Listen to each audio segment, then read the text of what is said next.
Bienvenidos al podcast del blog sanofuertefeliz.com, donde hablamos de nutrición, deporte, hábitos de vida saludables y cómo organizarnos para llevarlos a cabo. Hola a todos, hoy vamos a hablar de ciencia en el podcast y más en concreto sobre el universo y la cosmología.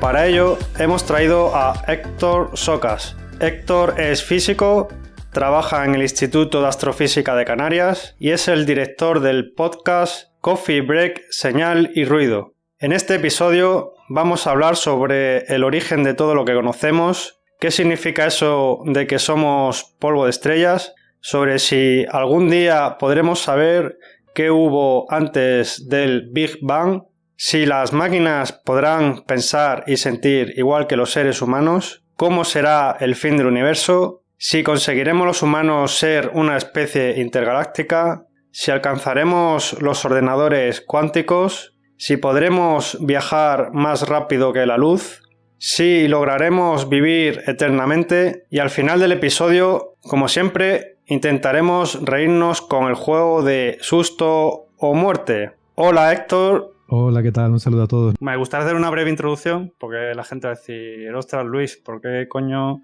en un podcast de hábitos de vida saludables vas a hablar del universo y la cosmología? Y bueno, es obvio, el universo es un prerequisito para la vida saludable. Si no hay universo no puede haber vida saludable, ni vida, ni nada. Sí, es mejor dicho imposible.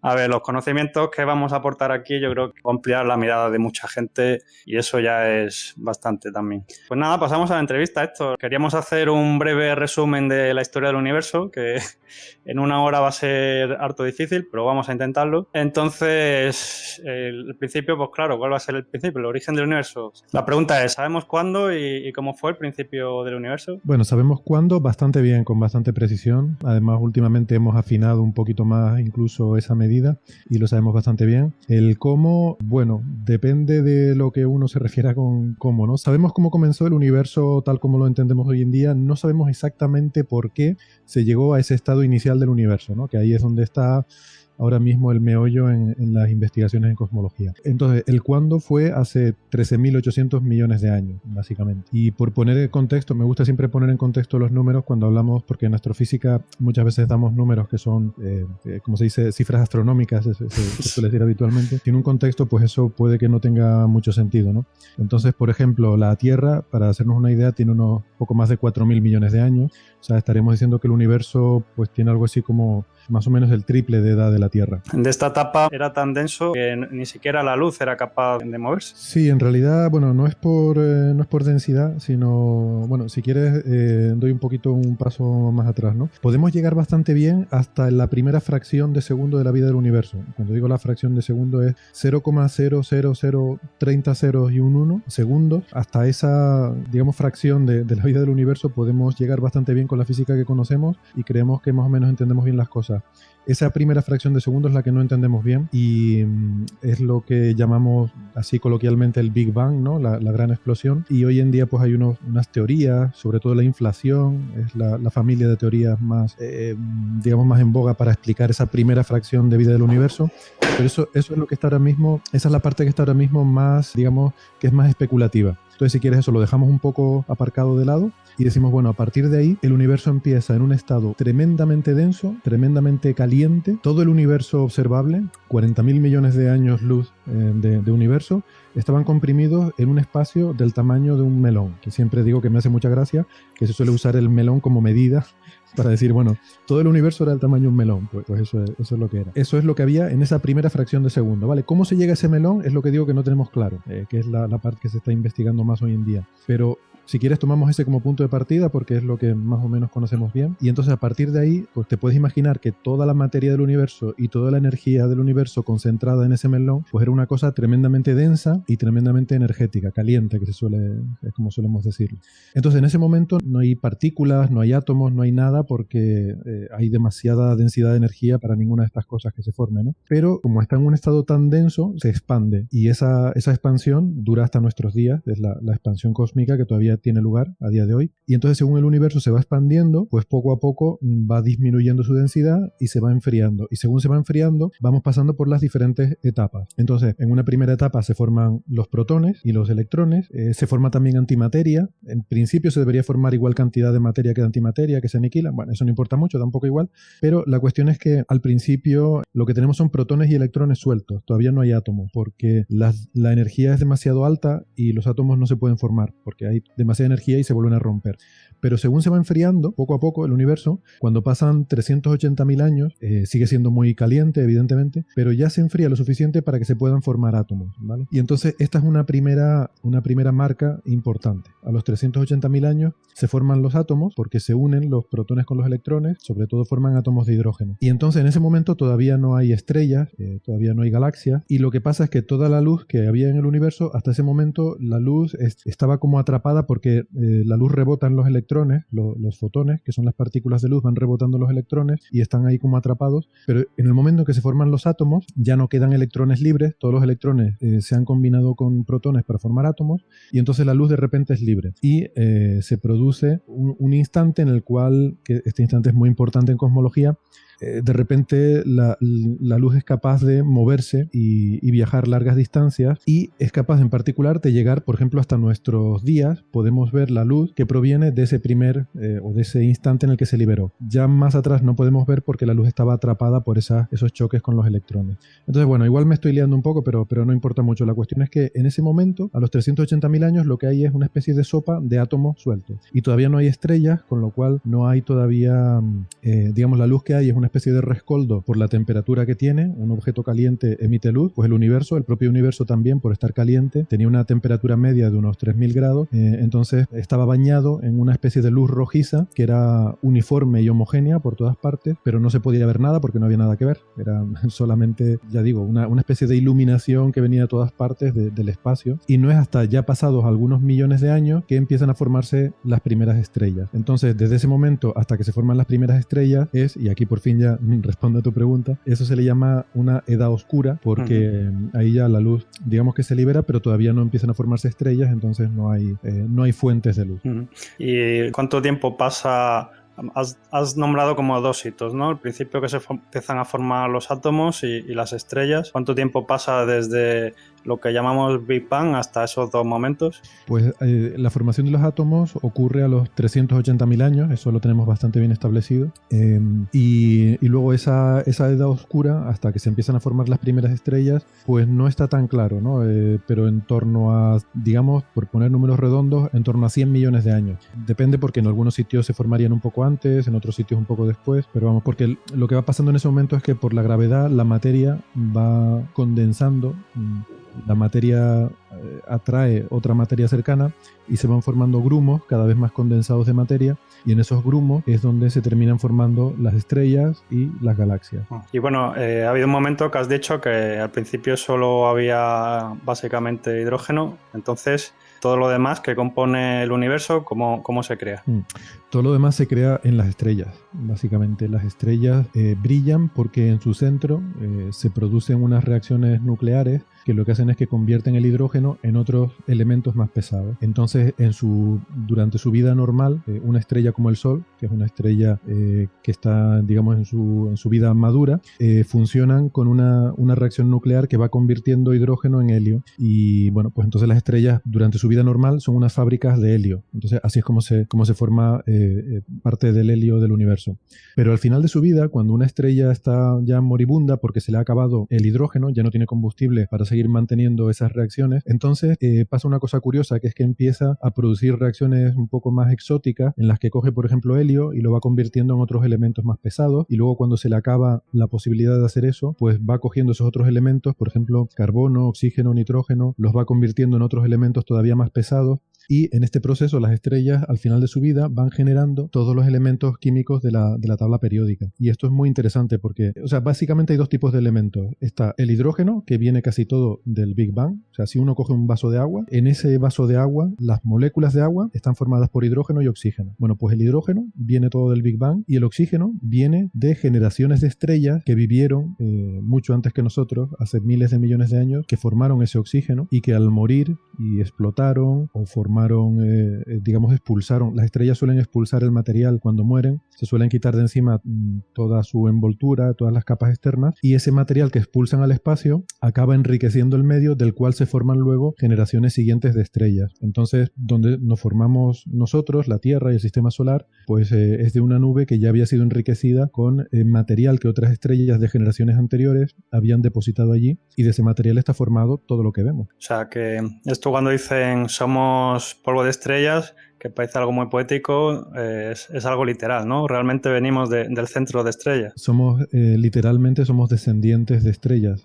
Los átomos que forman nuestro cuerpo y todo lo que nos rodea fueron creados en el interior de estrellas hace miles de millones de años. Me gustaría hablar del presente del universo, pues no sé, a nivel de ciencia, de física, no sé, se me ocurre como una de las grandes controversias que hay son las contradicciones que existen entre la física cuántica y la relatividad general. Si nos puedes explicar a los oyentes un poco en qué consiste esto. Bueno, pues hoy en día toda la física prácticamente que conocemos se basa en dos grandes teorías, que son las teorías que de alguna forma son el esqueleto de toda la física moderna y fueron desarrolladas a principios del siglo XX, casualmente casi que a la vez, casi que en paralelo. Una de ellas es la teoría de la relatividad general, que nos describe cómo es la gravedad, cómo es el espacio-tiempo, que nos cambia un poco totalmente los esquemas mentales que teníamos hasta ese momento, porque ya el espacio no es algo fijo, el flujo del tiempo no es algo inmutable, sino que son conceptos dinámicos, que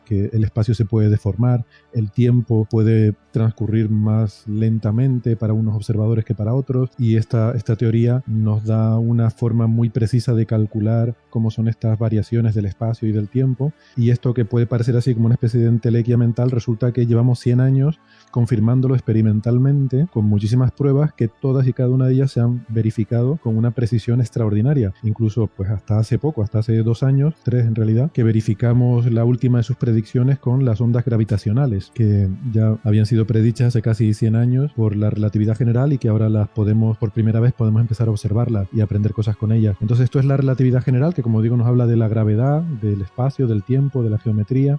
Y luego por otra parte hay otra gran teoría, que es la física cuántica, que es la teoría que nos habla de la materia, de qué están hechas las cosas, las partículas más pequeñas, los átomos, de qué están hechos, de las partículas elementales que tenemos y cómo se comportan. Y también es una teoría que nos rompe un poco los esquemas mentales también, porque nos habla de cosas como principios de incertidumbre, que nos habla de funciones de onda, de que uno solo tiene probabilidades de resultados de su medida. O sea, una serie de conceptos que también chocan mucho con la visión clásica determinista de la física, ¿no? Entonces estas dos teorías revolucionaron la física en su momento, nos dieron una visión completamente nueva, y cada una de ellas en su campo, también la física cuántica también ha sido comprobada experimentalmente con una precisión como ninguna otra teoría jamás en la historia de la física. No hemos encontrado ninguna fisura ni en la relatividad general ni en la física cuántica experimentalmente. Hay experimentos en los que hemos podido comprobar hasta 20 cifras significativas que se cumplen estas teorías, ¿no? O sea, hasta 20 decimales que estas teorías se cumplen. Entonces hasta aquí perfecto, muy bien, maravilloso. Tenemos dos teorías muy buenas que funcionan muy bien. El problema es que estas dos teorías no sabemos cómo juntarlas, no sabemos cómo ponerlas juntas. Porque,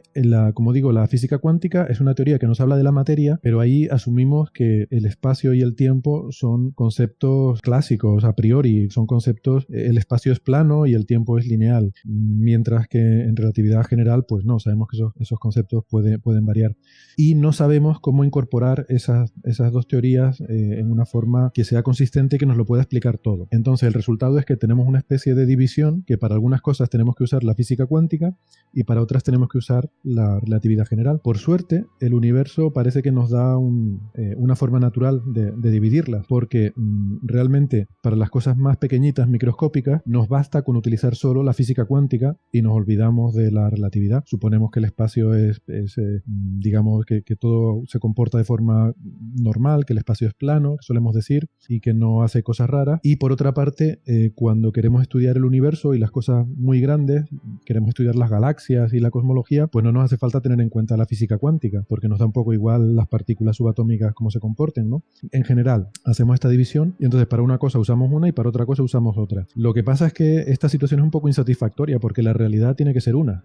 No puede ser que haya parte de la realidad que se describa con una teoría y otra parte de la realidad que se describa con otra. Debería haber una teoría subyacente, pensamos, que es lo que llamamos teorías del todo, que cuando la aplicamos a cosas grandes funcione como la relatividad general y cuando la aplicamos a cosas pequeñitas funcione como la mecánica cuántica. Pero no hemos sido capaces todavía de dar con esa teoría. Hay algunas propuestas, algunas líneas de investigación en las que se trabaja mucho, pero todavía no hemos llegado a ese punto. Y además no son totalmente disjuntas estos dos ámbitos, porque sobre todo hay dos situaciones en las que necesitas juntar esas dos teorías. Y esas dos situaciones son los agujeros negros y el Big Bang. Son las dos situaciones en las que para estudiarlas necesitas relatividad general, porque ahí el espacio-tiempo es muy curvo, y necesitas física cuántica porque tienes que tratar con procesos físicos a muy pequeña escala y tienes que poder entender cómo funciona el comportamiento de la materia microscópica en presencia de un espacio-tiempo relativista, ¿no? Entonces esa es un poco la frontera ahora mismo en la física teórica. Para nuestros oyentes, ¿podemos decirle dónde está el límite entre la física cuántica y la relatividad general? A que digamos que si existe una frontera, ¿le podemos explicar dónde está?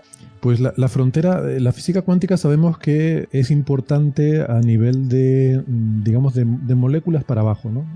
Sobre todo es importante, por supuesto, para partículas subatómicas, para lo que llamamos el modelo estándar, todas estas cosas de investigaciones de altas energías que se hacen, por ejemplo, en el LHC, en los colisionadores de partículas, y digamos que ahí hasta el nivel de átomos o de moléculas, los efectos cuánticos son importantes. Luego ya de moléculas para arriba, pues por la razón que sea, que además tampoco lo entendemos muy bien, a partir de ahí ya dejan de ser importantes. De manera que ya para nivel de seres vivos, por ejemplo, ya no necesitamos para nada tener en cuenta esos efectos cuánticos. Siguiendo con el tema del presente del universo, me surge una duda que supongo que es difícil que tengas una contestación, pero bueno, podemos entrar un poco a teorizar o especular. Como está avanzando la ciencia, la investigación, ¿tú crees que es posible que algún día sepamos qué hubo antes del Big Bang? Pues no es ningún disparate. Si esto lo preguntas a lo mejor hace 20 años, pues te dirían que eso es una insensatez. De hecho, bueno, hay teorías según las cuales la pregunta ni siquiera tendría sentido. En física a veces es importante, tan importante como obtener respuestas es saber cuáles son las preguntas que están dentro de lo que tiene sentido preguntar, ¿no? Entonces, bueno, que lo dicho, hace unas décadas a lo mejor esa pregunta pues hubiera sido rotundamente, pues no, eso será imposible siempre, porque el Big Bang es una especie de singularidad, se usa mucho esta palabra, ¿no? Singularidad, o incluso porque el tiempo comienza en el Big Bang, ¿no? También es una respuesta que se suele dar y que se daba mucho, sobre todo hace unas décadas. Sin embargo, hoy en día eso no está tan claro porque, bueno, existen algunos modelos según los cuales el Big Bang no sería realmente una singularidad. De hecho, hoy en día pensamos que realmente no es una singularidad porque las singularidades no existen físicamente. Una singularidad es una cosa matemática. Para darnos una idea, una singularidad sería algo de tamaño cero y densidad infinita. Y esto surge de extrapolar el Big Bang hacia atrás. Cuando antes dije que el universo tenía el tamaño de un melón, pues claro, si tú eso lo extrapolas hacia atrás, llegas a que habría un momento en el que tenía tamaño cero y densidad infinita. Pero hoy en día pensamos que la cosa no es así, que no se puede extrapolar tan así, porque desde ese melón que yo decía hacia atrás, ahí hay otra física que no conocemos todavía. Pero si tuviéramos una buena teoría del todo, es posible que sí pudiéramos abrir el melón, entrar dentro de ese melón y llegar a ir más atrás, ¿no? Entonces, por eso digo que hoy en día la respuesta no está tan clara y que si pudiéramos tener una buena descripción de lo que se dice gravedad cuántica o una teoría del todo, pues quizás sí que podríamos hacernos una idea de cómo habría que hacer esa extrapolación y quién sabe si hacernos una idea de qué había antes del Big Bang. Hay, por ejemplo, algunas teorías de universos cíclicos, como la de Penrose, que es muy famosa y la hemos hablado alguna vez en Coffee Break, según la cual no solo el universo es cíclico, sino que habría ciertas señales que se podrían propagar de un ciclo al siguiente. Y entonces, según la teoría de Penrose, sería posible detectar en el fondo cósmico de microondas, que no he dicho lo que es, pero bueno, no importa mucho, es una especie de fondo de radiación que observamos que viene de aproximadamente 380.000 años después del Big Bang. Esto lo podemos medir y tenemos mapas muy precisos de cómo era la radiación del universo en ese momento. Pues según Penrose, deberíamos poder encontrar una huella característica, que son unos anillos concéntricos, y esa huella sería producida por la fusión de agujeros negros supermasivos en un ciclo anterior del universo. Cuando estos agujeros negros supermasivos se fusionaran entre sí, producirían ondas gravitacionales, y esas ondas gravitacionales serían capaces de pasar esa frontera del Big Bang de un ciclo al siguiente del universo. Entonces, bueno,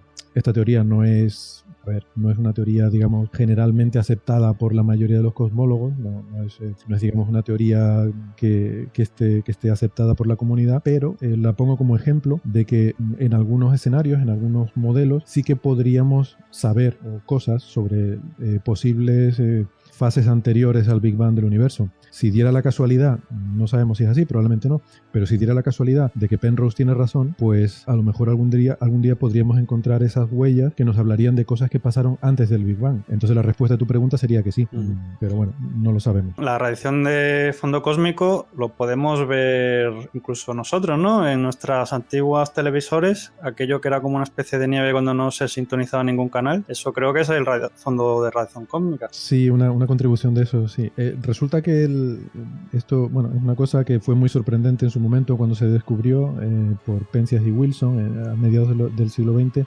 Resulta que hay una señal de radio que viene de todas partes del cielo. O sea, si tú coges una antena de radio y la sintonizas sobre todo en el rango de las microondas y apuntas al cielo, pues vas a tener una pequeña señal muy débil. Lo que pasa es que viene de todas partes. O sea, cualquier parte del cielo que apuntes, la señal va a ser igual. Entonces, pues probablemente uno pensaría que es un ruido que tiene, un fallo en el instrumento, porque es como que, pues eso, como que viene de todas partes. Y sin embargo, pues hoy en día sabemos que no, que eso realmente es una señal que proviene justamente de esa etapa que yo mencionaba a los 380.000 años, cuando se forman los átomos, los protones y los electrones se juntan y forman átomos y la luz puede escapar. Pues en ese momento se forma este fondo que hoy en día lo podemos recibir como estas microondas que como digo, vienen de todas partes del cielo. Lo que pasa es que si tú eres capaz de observarlo, como hacemos ahora con satélites como el satélite Planck, que ya es el que nos da las medidas más precisas, lo eres capaz de observar con una precisión del 0,001%, entonces ves que no es exactamente homogéneo, sino que tiene una pequeña rugosidad, como una pequeña textura. Como digo, es muy débil, es como si tuvieras algo muy liso, muy homogéneo, pero a ese nivel del 0,001% tiene esas arrugas, ¿vale? Y esas arrugas son unas fluctuaciones que había en aquel universo a esos 380.000 años. Es un mapa de cómo era el universo hace 380.000 años, que tiene esas pequeñas inhomogeneidades, que son las que luego, bueno, son las semillas de que no era totalmente homogéneo, sino había un poquito más de materia en unos sitios que en otros, y luego, pues esas son las semillas de las que se formó todo lo demás, porque donde había un poquito más de materia fue atrayendo hacia sí todo lo que había alrededor, y ahí se fue condensando más materia, que a su vez atraía más, etcétera. Pues en esos sitios es donde se formaron las estructuras que vemos hoy en día, como las galaxias y los cúmulos de galaxias. Cambiando de tema, antes has hablado de la singularidad, ¿no? Cuando hablamos de los agujeros negros o el Big Bang. Hay en otros ámbitos que yo he escuchado también la palabra singularidad. En concreto, en la inteligencia artificial se habla también de singularidad como la expresión máxima de inteligencia artificial. Digamos que si somos capaces de, a través de máquinas, llegar a imitar perfectamente nuestra mente, eso se conoce como singularidad también.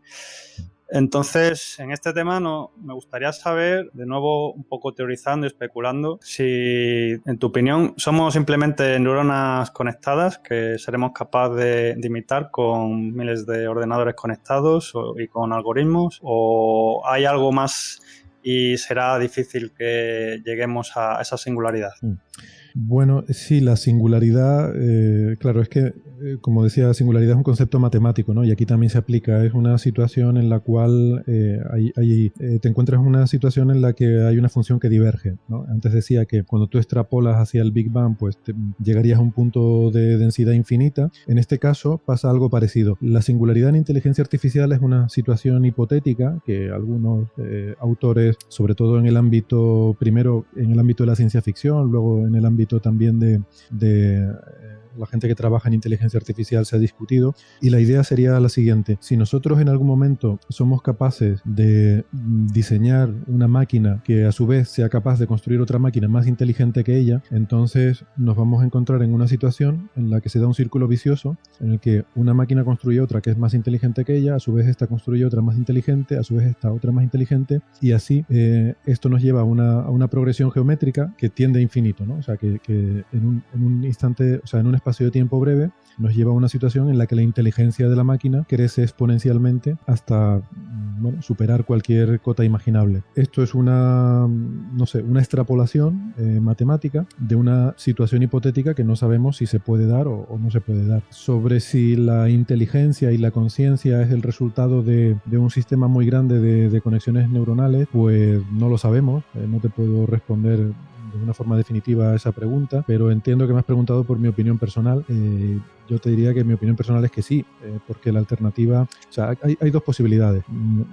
Nosotros tenemos un cerebro que es una colección colosalmente grande de neuronas interconectadas. Entonces hay dos posibilidades. O bien la inteligencia y la conciencia surge de esa interconexión, o bien hay que asumir alguna componente mística, llámese alma, llámese como se quiera llamar, en la personalidad, en la conciencia y en la inteligencia en general. Entonces, por una parte, es cierto que nosotros desarrollamos sistemas basados en modelos similares al cerebro humano para intentar reproducir ciertas características que nos interesan. Por ejemplo, hoy en día la inteligencia artificial se usa en muchísimos ámbitos. En nuestros teléfonos móviles tenemos varios sistemas que hacen uso de inteligencia artificial.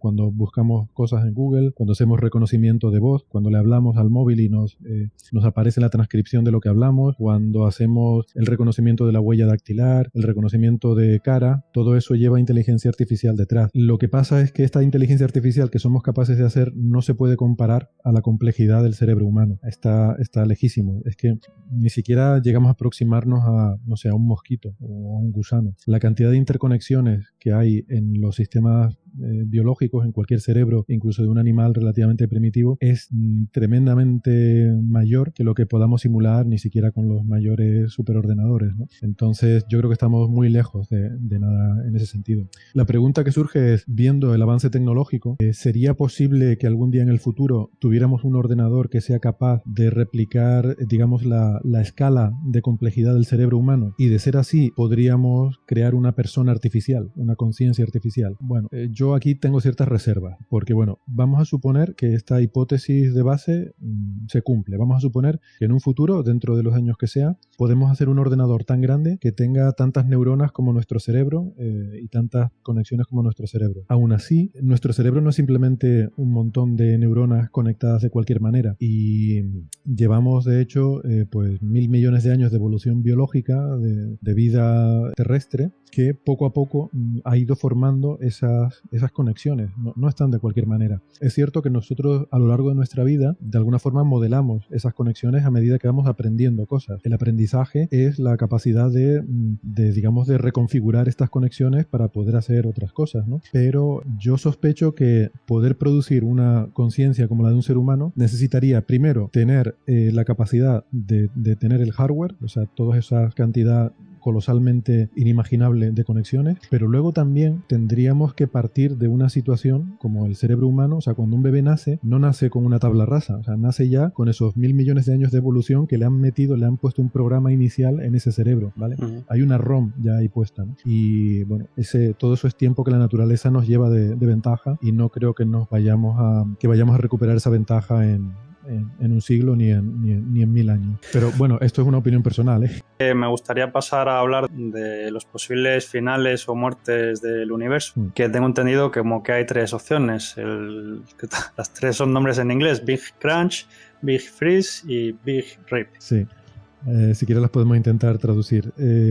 No sabemos, ¿no? Antes que nada hay que decir que no sabemos cómo va a morir el universo, pero con la física que conocemos podemos intentar hacernos una idea y extrapolar hacia el futuro pues lo que observamos y lo que conocemos, y ver qué es lo que pasaría en el futuro, ¿no? Entonces, está claro, antes que nada, hay que decir que efectivamente el universo, igual que tuvo un principio, tendrá un final. Claro, ese final está muy distante. O sea, la muerte del universo está mucho más lejos que su inicio. Que no se preocupen los oyentes, que les dará tiempo de escuchar el podcast. Exactamente.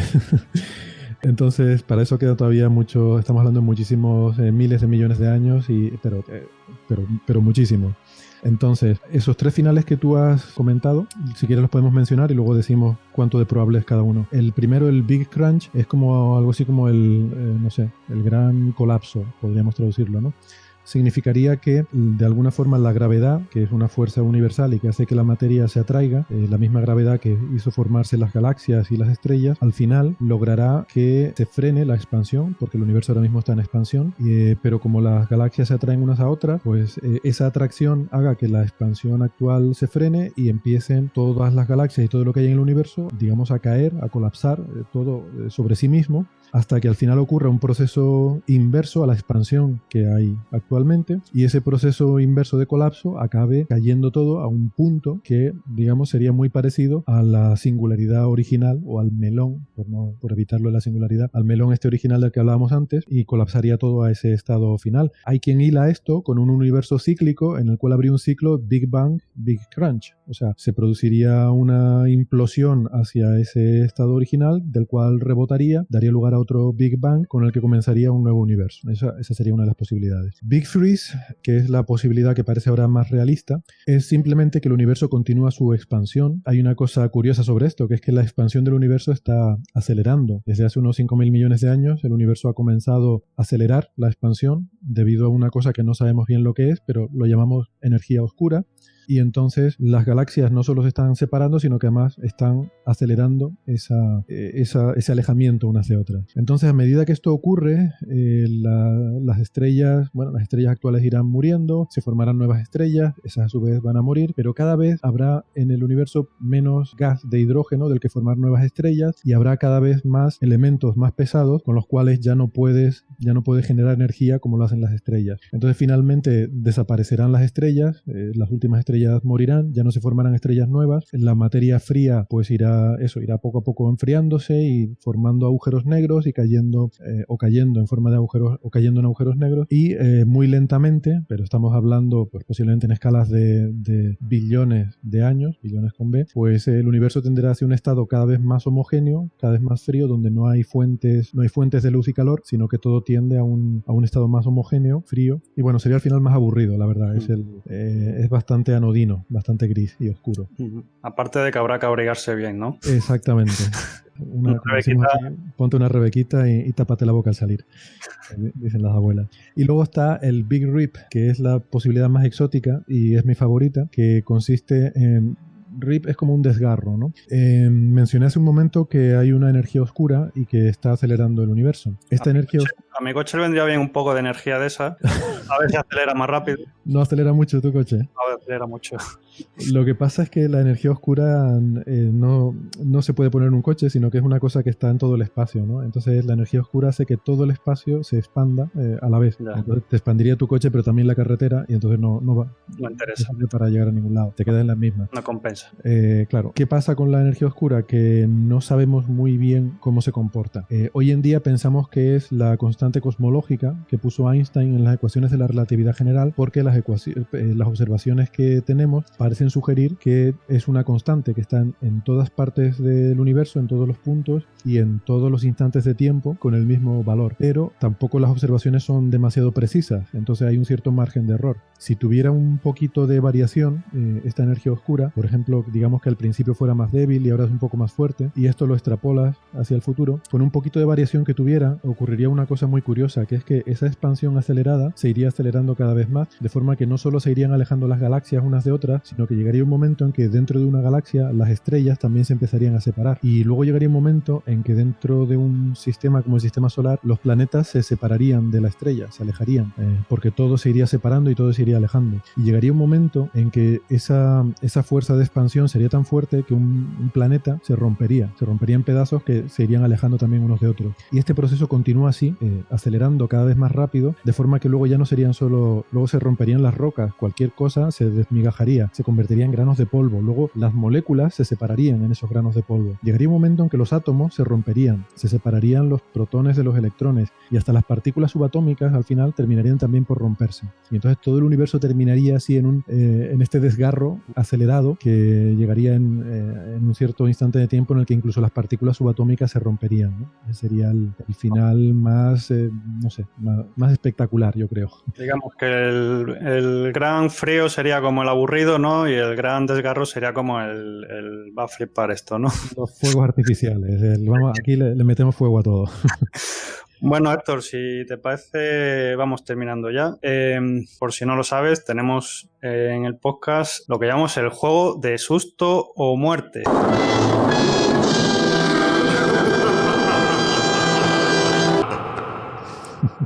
Hay que elegir la opción menos mala, ¿no? Hagamos de 3 opciones, el Big Freeze, el Big Crunch o el Big Rip. Tú tienes que elegir una de las 3 opciones. Pues yo me quedo con el Big Rip, como decía antes, claramente. Va a molar más, digamos, ¿no? No hay color. Siguiente pregunta. Tenemos la opción de que los humanos no conseguimos salir de la Tierra o no conseguimos ordenadores cuánticos. ¿Con qué opción te quedas? Prefiero no tener ordenadores cuánticos y poder salir de la Tierra. Ajá. Claro, los ordenadores cuánticos serían un avance revolucionario para muchas cosas, pero quizás no lo sé, mi sesgo como astrofísico y como persona que ha estado siempre interesada por el universo desde pequeño, pues me lleva a, no sé, a tener ese anhelo de que algún día la humanidad sea una especie interplanetaria, incluso interestelar. ¿Por qué? También por la cosa de que es una forma de asegurar la supervivencia, ¿no? A largo plazo. O sea, al final, a largo plazo, a escalas de millones de años o más, no es realista esperar que podamos sobrevivir como especie sin extendernos fuera de la Tierra. Sí. Entonces, pero esto es una justificación un poco por racionalizarlo. O sea, a mí simplemente es porque me mola más. Vale. Bueno, yo aquí tengo una reflexión. Yo creo que salir de la Tierra va a ser muy duro, ¿no? Igual que cuando fuimos a descubrir América, que bueno, América ya estaba ahí, simplemente fuimos para allá. Que fue duro, que mucha gente se queda por el camino. Yo creo que salir de la Tierra nos va a costar porque, o sea, el espacio no es nuestro medio natural. Entonces, acostumbrar que nuestro cuerpo se adapte a eso va a ser difícil. Va a requerir muchos años. Yo creo que de adaptaciones incluso, ¿no? De que la gente que sea capaz de sobrevivir a esas cosas que será la que irá a conseguir a viajar. Bueno, esto es mucho especular, porque a lo mejor hay más opciones. No, estoy de acuerdo contigo y además lo vemos incluso en los astronautas, se hacen experimentos de resistencia en el espacio y vemos cambios fisiológicos en astronautas simplemente por el hecho de estar un año en el espacio. Sí. Sufren cambios fisiológicos importantes, incluso a nivel genético, ¿no?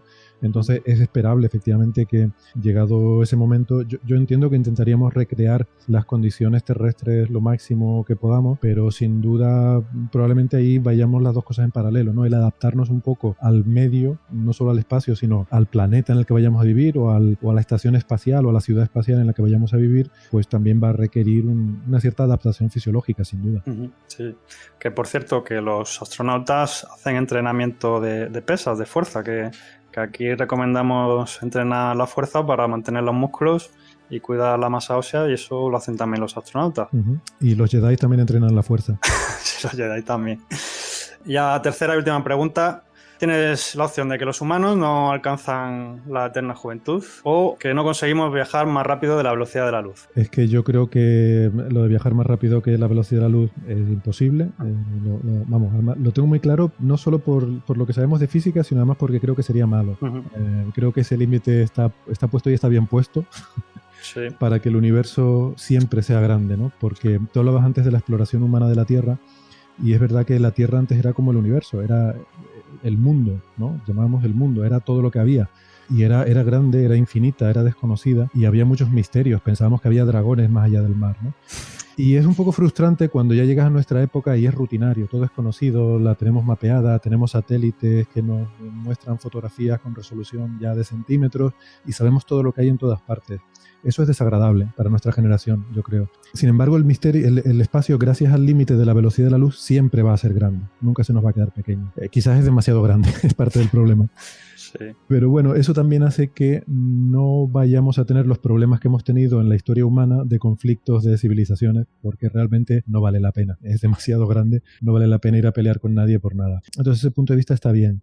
Lo de la eterna juventud, no lo sé, me da la impresión de que me has intentado plantear dos cosas que me atraerían mucho, a ver cuál prefiero, pero realmente ninguna de las dos me atrae. No quiero ni poder superar la velocidad de la luz, ni tampoco quiero la eterna juventud, porque creo que la muerte es necesaria, tiene una razón biológica y es importante que exista y que haya nuevas generaciones. Creo que este relevo es una tragedia que se pierda toda la experiencia de un ser humano, pero también la contrapartida es que también también se pierden todos los males que lleva un ser humano, todos los vicios, y hay una posibilidad de empezar de nuevo. O sea, siempre un ordenador de vez en cuando hay que formatear y empezar de nuevo, ¿no? Pues yo creo que pasaría un poco lo mismo. Creo que una sociedad en la que no hubiera ese reciclaje, personas nuevas que entran, que aprenden cosas nuevas y empiezan una vida nueva, creo que esa sociedad se estancaría rápidamente. Me quedo con que no podamos alcanzar la velocidad de la luz y me quedo contento. Pues nada, Héctor, ha sido un placer tenerte aquí. Gracias, Luis, el placer ha sido mío. Siempre es agradable quedar para charlar de estas cosas tan interesantes. Pues nada, a ver si podemos tenerte más adelante por aquí y muchas gracias. Muy bien, ha sido un placer, un abrazo. Hasta luego. Un abrazo. Nos puedes encontrar en iVoox, iTunes, YouTube, Instagram, Facebook y por supuesto en sanofuerteyfeliz.com. Ayúdanos a seguir creciendo, suscríbete y comparte para que más gente pueda tener un cuerpo sano, fuerte y feliz.